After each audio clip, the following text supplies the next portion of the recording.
Je vais être témoin au milieu de ma génération, annoncer ta parole, éclairer le peuple qui te cherche, témoigner de ton amour à tout ce monde découragé, apporter ta guérison, Seigneur, tous les cœurs qui sont blessés, redire au monde que tu es bon, Seigneur. Bien-aimés dans le Seigneur, je vous salue au nom de notre Seigneur Yeshua, notre Seigneur Jésus-Christ de Nazareth. Alors donc, c'est un plaisir pour moi de vous retrouver de nouveau, comme toujours, chaque semaine, pour le partage de la parole de Dieu. Vous savez, ce qui m'habite, c'est toujours deux considérations. D'abord, premièrement, notre croissance en tant que chrétien. Pour croître, nous avons vraiment besoin de connaître la vérité, d'entrer dans la vérité de la pensée, de la parole de Dieu. Et deuxièmement, c'est vraiment le temps dans lequel nous sommes, le temps de la fin. Pas nécessairement la fin du monde, mais le temps de la fin. Il y a une fin pour le bouleversement auquel nous sommes en train vraiment d'assister comme génération. Nous montre clairement que nous sommes en train de tendre vers ce temps-là et le temps de la fin. Alors donc, c'est par rapport à ça que je voulais vous entretenir. Donc tout le temps, ça va être comme cela.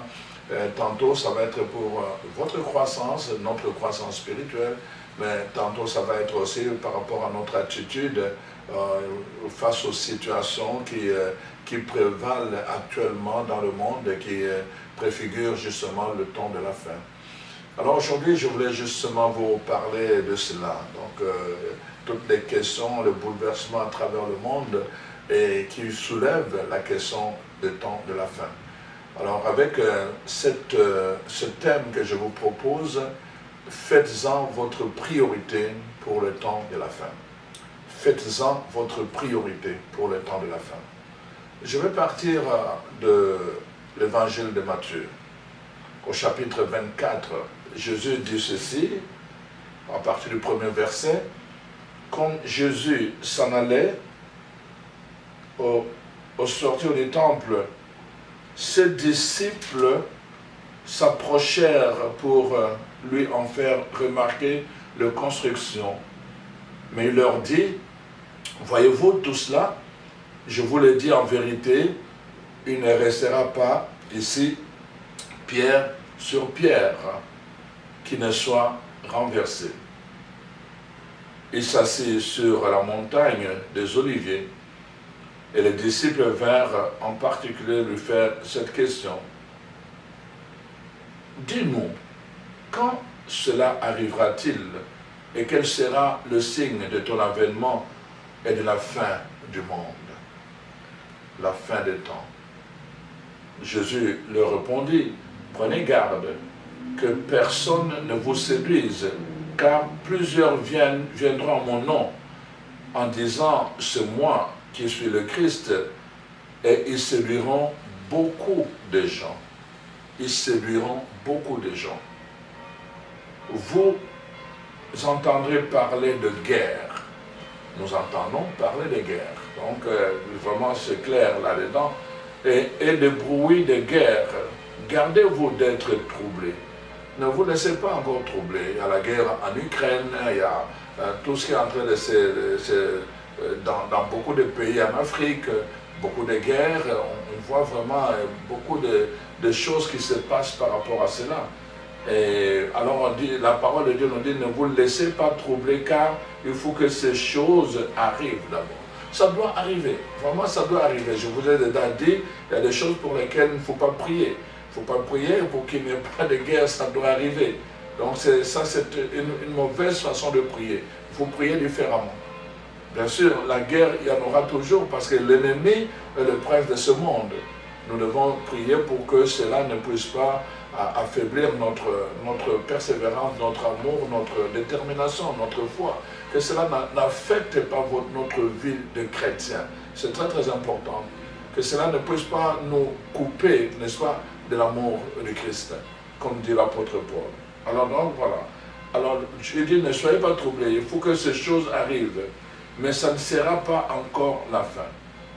Une nation s'élèvera contre une nation, et un royaume contre un royaume.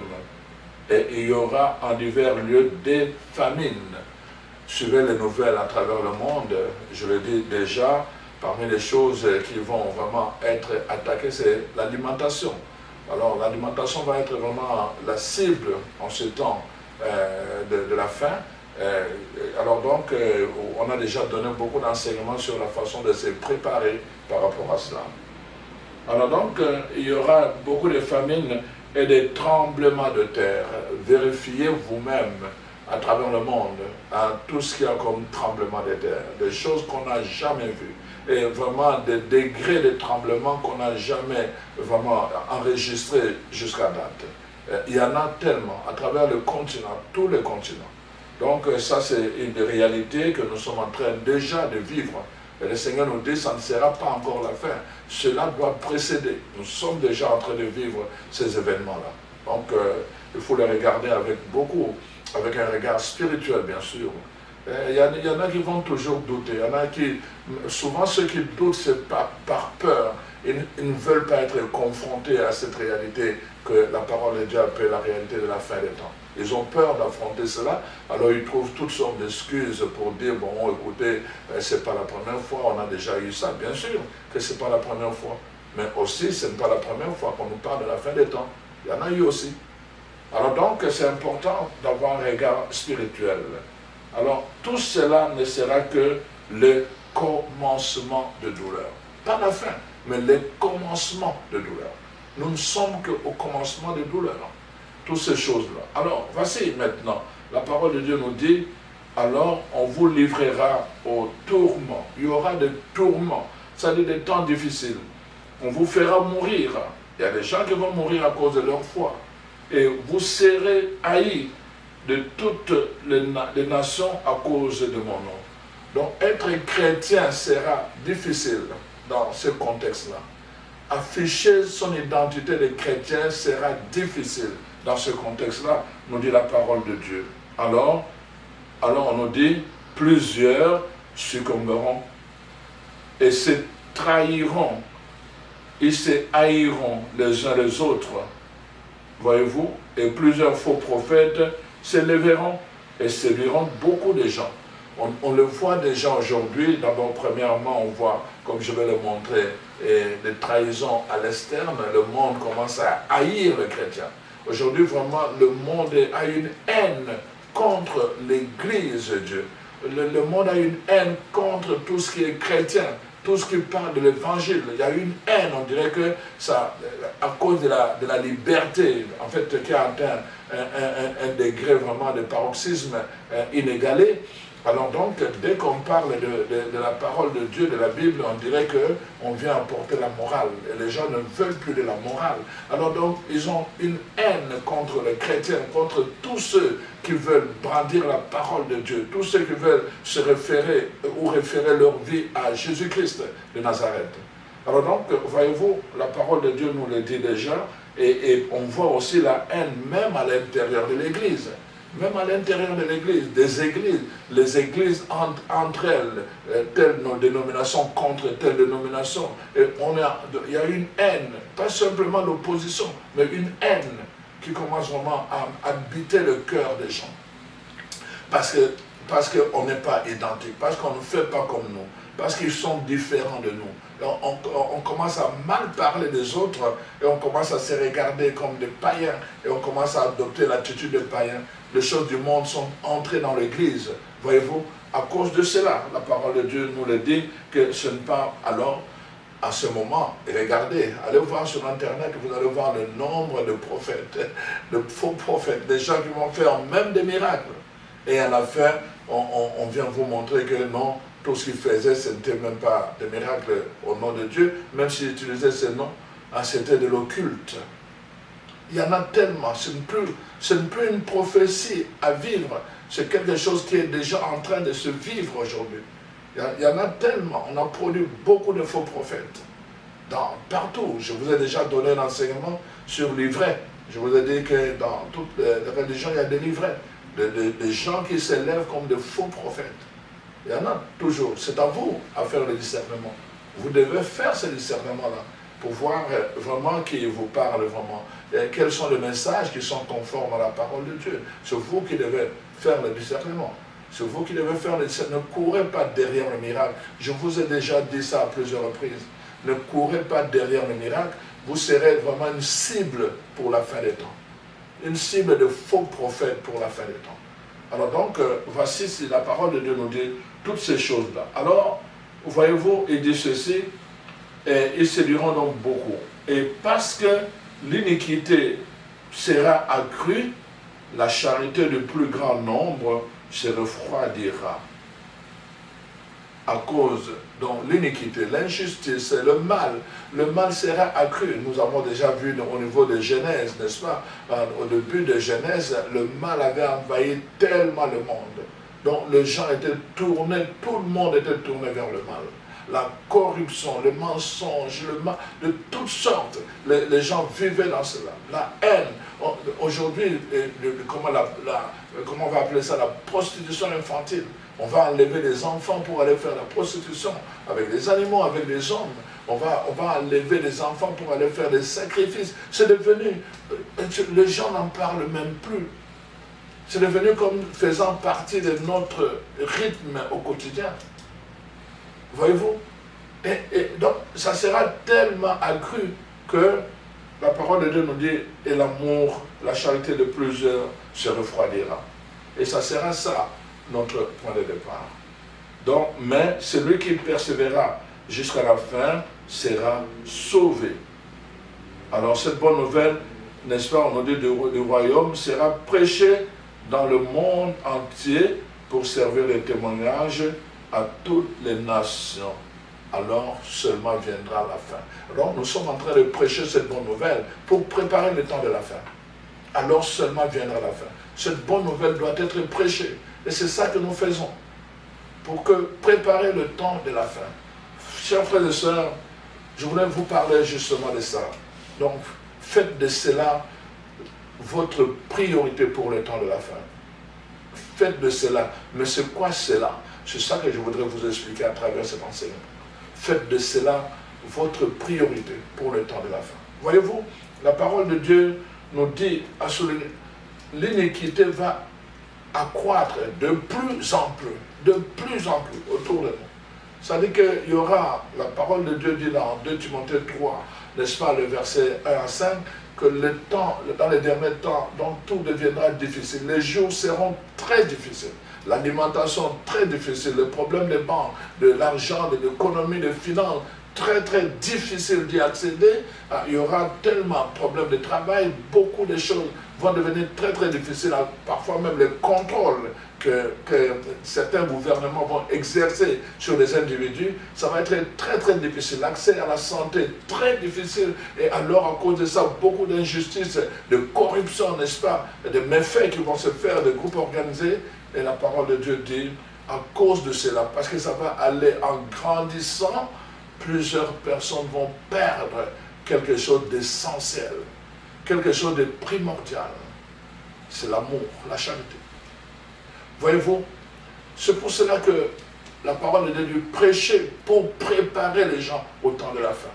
Voyez-vous, il y aura des temps difficiles, c'est ça que je veux vous dire. Il y aura des temps difficiles qui seront caractérisés par la tristesse, des tribulations, des persécutions, la famine, des maladies, toutes sortes de choses que vous voulez. La sécheresse. Il y aura des temps difficiles. Comment se préparer?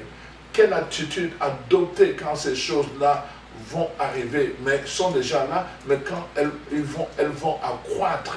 Quelle attitude adopter, chers frères et sœurs? Et c'est là où nous en sommes. C'est pour ça que la parole de Dieu nous dit, faites attention. Voyez-vous, chers frères et sœurs, nous venons ici, donc mon propos c'est de vous parler de ces choses-là. La priorité, c'est quelque chose que tu négliges pas. C'est quelque chose qui doit toujours prendre la première place dans ta vie, la priorité. Voyez-vous, faites de cela votre priorité. Faites de quoi? Faites de l'amour, votre priorité. Vraiment, apprenez à aimer. Et apprenez, vraiment, faites tout ce qu'il faut pour étudier ce que c'est l'amour, apprendre ce que c'est l'amour, et vous enraciner dans cet amour.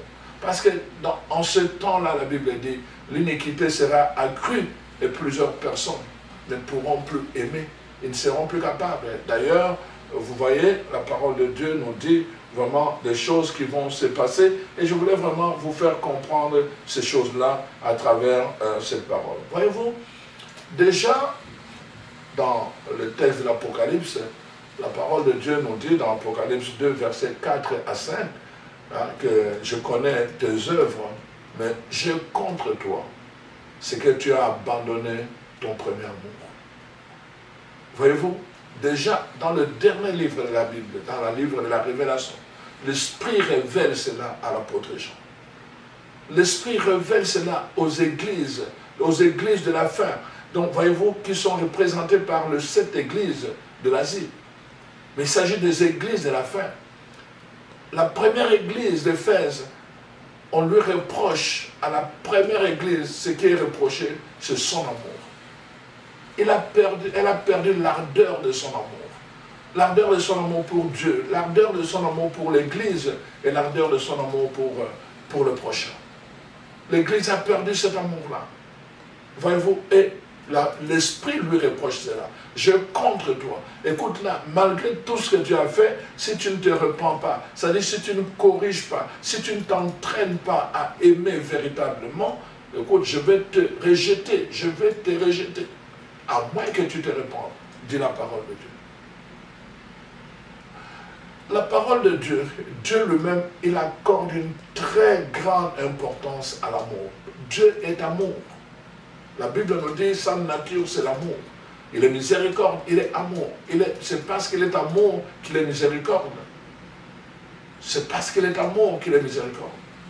Voyez-vous, sa première nature, c'est l'amour. Dieu aime. Il a aimé l'être humain. Il l'a appelé à l'existence. Dieu a fait tout ce qu'il fallait à cause de son amour. Voyez-vous, l'être humain avait perdu. Il avait perdu sa dignité d'être encore appelé enfant de Dieu. À cause de son amour, Dieu lui-même est revenu.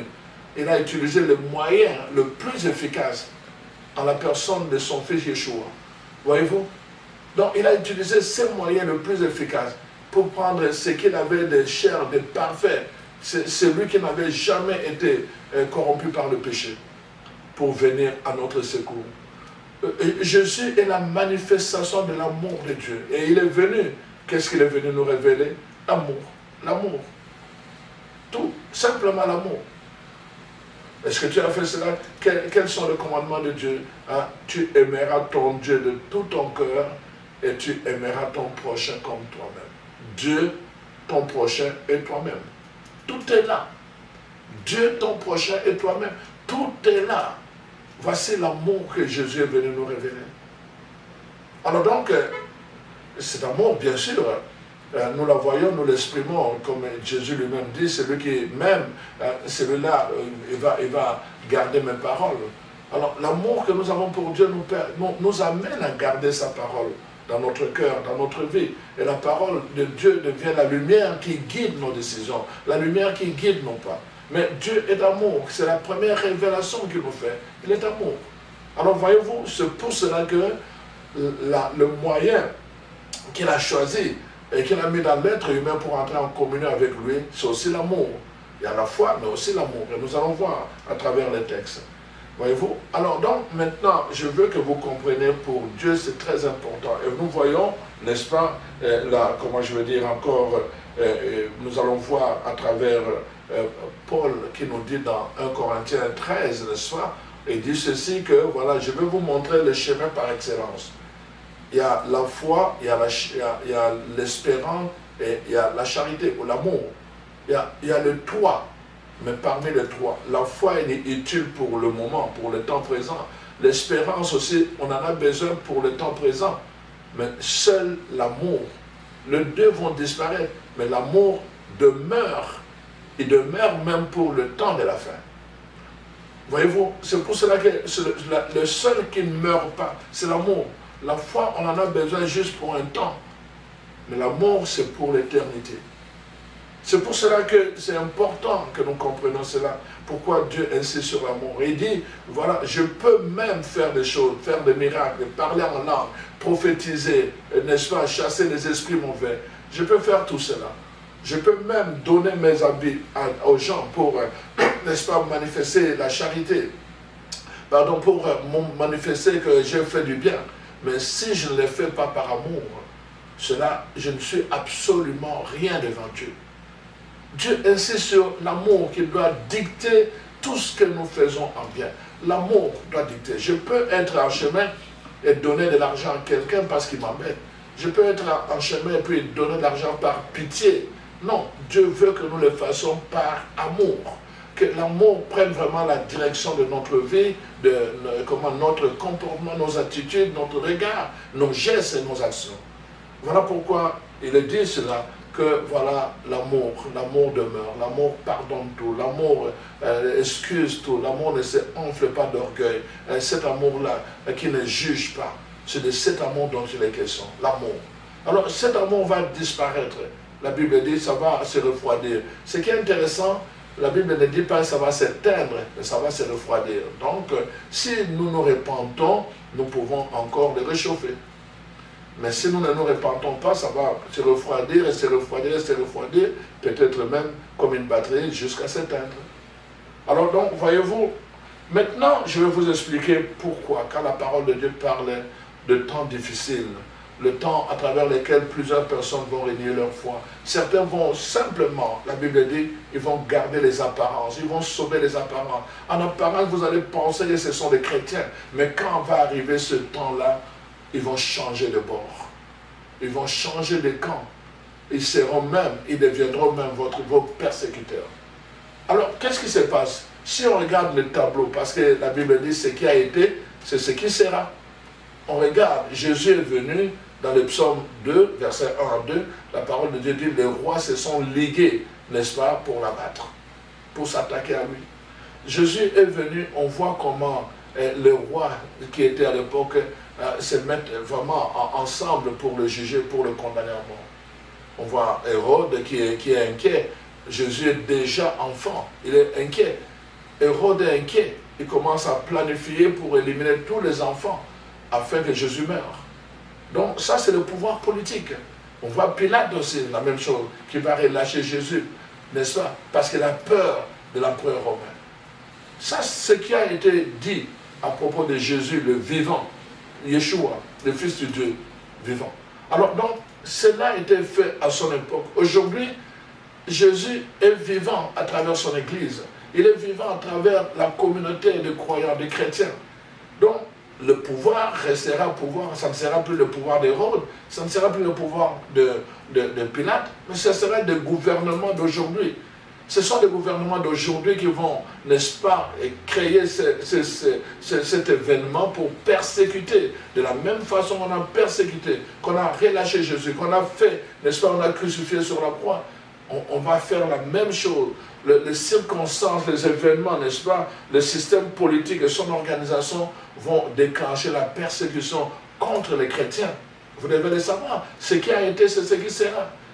Il y a eu des enfants innocents, ils sont morts à cause de Jésus. Il y a des innocents, ils vont mourir à cause de Jésus. Ça, c'est sur le plan extérieur, le plan politique. Mais on nous dit aussi à l'intérieur, ce qui a été, ce qui sera. On nous dit que Jésus avait des amis, 12. Parmi eux, il y avait Judas. Et on nous dit, parmi les gens qui ont trahi Jésus, ce n'était pas quelqu'un de l'extérieur, c'était quelqu'un de l'intérieur. Judas était de l'intérieur. Et des Judas, il y en a encore. Et il y en aura au temps de la fin. Des traîtres, des gens qui vont changer de bord. C'est-à-dire, ils étaient avec nous et ils vont changer, ils vont nous trahir. Ils vont dire aux gens, voici, à tel endroit, ils se réunissent. Voici, à tel endroit, ils prient. À tel endroit, ils sont cachés. Ce sont ceux-là. Ils étaient avec nous. Des Judas, il y en aura. On nous dit au temps de la fin, parce qu'il y en a eu au temps de Jésus. Et c'est cela que la parole de Dieu nous dit. Donc, voyez-vous, à cause de la peur, ils quitteront, n'est-ce pas? Ils vont quitter nos groupes. À cause de la peur, ils vont quitter l'église et ils vont se mettre de l'autre côté, non seulement pour accuser, mais aussi pour dénoncer les chrétiens. Donc, vous devez le savoir. C'est ce qui a été, ce qui sera. Alors, et aussi, n'est-ce pas, la Bible nous dit, au temps difficile, au temps de l'iniquité, alors quand l'iniquité deviendra accrue, on nous dit, ces gens-là, ils ne vont pas vouloir perdre leur confort. Ils ne vont pas vouloir perdre leur confort parce qu'ils n'ont pas été préparés à cela. Ils n'ont pas été préparés à la croix. Ils n'ont pas été préparés, n'est-ce pas, à perdre. Jésus a dit au jeune homme riche, vends tout ce que tu as sur moi. Ils n'ont pas été préparés à vendre, à se libérer de ces choses à cause de leur confort. Ils vont préférer changer de camp. Ils vont trahir. Ils vont trahir, n'est-ce pas? Et la parole de Dieu nous dit, ils vont dénoncer les chrétiens. Ils vont changer de bord pour avoir des avantages, pour avoir la protection, n'est-ce pas, de politique. Et alors ils vont trahir. Ça, c'est ce que la parole de Dieu nous dit. Et alors, en ce moment-là, la Bible nous dit, voyez-vous, le frère, que les fils, les enfants vont trahir leur père, les parents vont trahir leurs enfants. Et ça va être comme ça. Et l'amour va disparaître. D'abord, à l'intérieur de la famille, à l'intérieur des communautés et à l'intérieur même des groupes chrétiens. Les gens qui étaient là, en apparence, qui étaient des chrétiens, ils vont devenir, n'est-ce pas, des bourreaux. Ils vont changer de bord. Alors donc, voyez-vous, la parole de Dieu nous dit, c'est très très important. Priez parce que cela va venir à l'improviste. Mais préparez-vous. C'est pour ça que ce n'est pas à la fin des temps que vous allez commencer à crier, ça sera trop tard. C'est maintenant que nous devons apprendre à nous préparer. Apprendre à nous préparer à cet événement, donc à cette attitude, à cette vertu fondamentale qui est l'amour. Voilà pourquoi, voyez-vous, la parole de Dieu nous dit dans 2 Pierre 1, versets 5 à 8, la parole de Dieu dit ceci, la foi c'est bien, mais à votre foi, je vais prendre 2 Pierre pour que nous puissions lire cela. C'est très intéressant comment Pierre nous présente la chose. Il nous dit ceci, voici, donc nous avons la foi, c'est une bonne chose. À cause de tout cela, à cause de tout ce qui va arriver, à cause du fait que l'iniquité va accroître de plus en plus, alors, voici Pierre nous dit ceci, faites tous vos efforts pour joindre à votre foi la vertu. Exercez-vous à cela. Ne vous contentez pas de dire que j'ai la foi. À votre foi la vertu, à la vertu la science, à la science, la tempérance, à la tempérance, la patience. Apprenez à être patient. À la patience, la piété. À la piété, l'amour fraternel. Et à l'amour fraternel, la charité. Car si ces choses sont en vous et ils sont en abondance, elles ne vous laisseront point oisifs ni stériles pour la connaissance de notre Seigneur Jésus-Christ.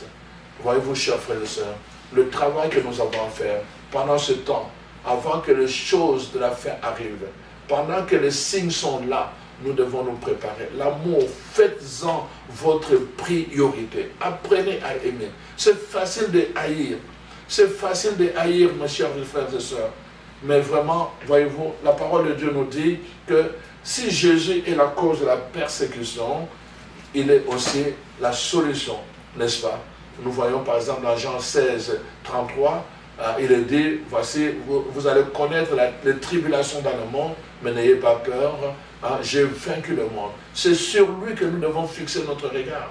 Pendant ce temps, observons la vie de Jésus, étudions la vie de Jésus. Comment Jésus, même devant ses bourreaux, il n'a pas exprimé les haines, il a gardé silence. Il a aimé jusqu'au bout. Sur la croix, il a prié pour ses bourreaux. Père, pardonne-leur. C'est l'expression de l'amour.